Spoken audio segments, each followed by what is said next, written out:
देख ले कोई रोज तमाशा होता है, दिल्ली आकर देख ले कोई रोज तमाशा होता है, हाँ दिल्ली आकर देख ले कोई रोज तमाशा होता है, दिल्ली आकर देख ले कोई रोज तमाशा होता है। यार सुना है लाठी चार्ज हल्का हल्का होता है, यार सुना है लाठी चार्ज हल्का हल्का होता है, कड़वे शब्दों की हथियारों से होती है मार बुरी। एकजुट होकर जब तक हम लोग आंदोलन करते रहेंगे ये आंदोलन जरूर जीतेगा।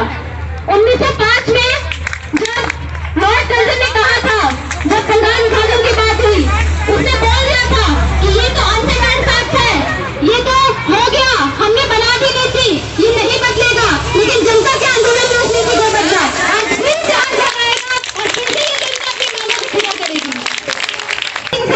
जब बाबा सोहन सिंह पटना ने पूछा था उनके रिश्तेदारों के बारे में, तो भगत सिंह ने कहा था कि मेरे 3 रिश्तेदार हैं।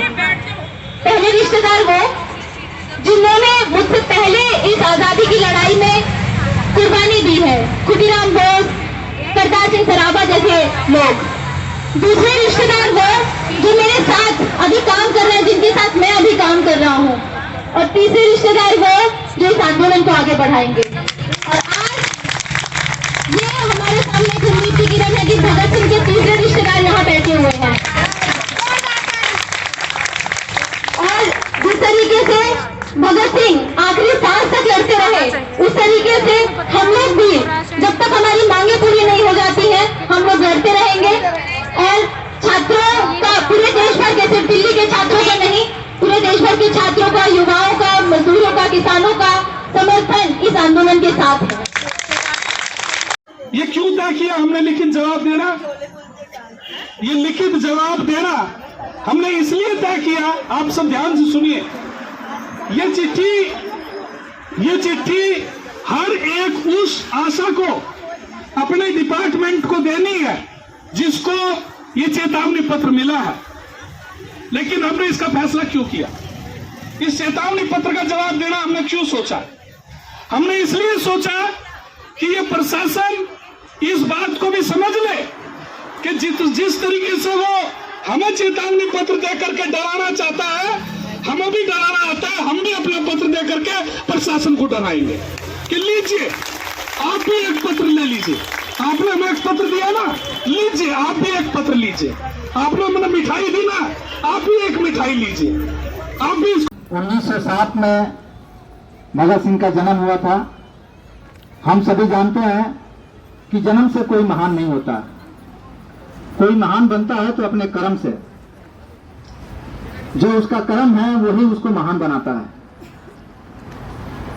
इसलिए हम सभी को उनसे सीखने की जरूरत है कि जितने भी महापुरुष हुए हैं उनको जन्म के टाइम में कोई नहीं जाना। उनके रिश्तेदार, उनके परिवार के सिवा ज्यादा लोग उनको जानते नहीं थे। लेकिन जब उन्होंने समाज के लिए कुछ करना शुरू किया, समाज के लिए समर्पित हुए और समाज को एक उन्नत दर्जा में ले जाने के लिए संघर्ष किया, तो लोग जानना शुरू किए। इसी में से एक हमारे शहीद आजम भगत सिंह हैं, जिनको हम शहीद आजम बोलते हैं। सभी को शहीद आजम नहीं बोलते हैं। कि महिलाओं को भी इस आजादी की लड़ाई में आना चाहिए। तब उन्होंने अपना जीवन का जो सबसे बड़ा बलिदान है, जीवन से बड़ा बलिदान कुछ भी नहीं हो सकता। नौकरी और दूसरी चीजें उसके सामने बहुत छोटी है। उस समय प्रीति लता वादेदार ने अपने आप को कुर्बान किया।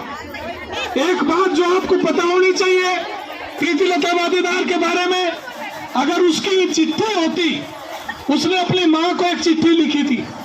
जब वो आजादी की लड़ाई में गई तो उसने अपने माँ को चिट्ठी लिखी थी। वो चिट्ठी अगर आपको मिल जाए तो आप पढ़िएगा। उस चिट्ठी की चंद लाइनें मैं बता रहा हूँ। प्रीति वादेदार अपनी माँ को लिखते हैं कि माँ, तुमने तो मुझे बहुत लाड़ प्यार से पाला, एक बच्ची के रूप में आपने मुझे असीम स्नेह दिया, लेकिन मैं इस काबिल नहीं हो सकी माँ कि मैं तुम्हारी वो सेवा कर सकूं जो सेवा करना एक लड़की के रूप में मेरी जिम्मेदारी थी। ये मेरे लिए एक विडंबना है कि मुझे भारत मां के लिए, देश की आजादी के लिए घर छोड़ करके जाना पड़ा।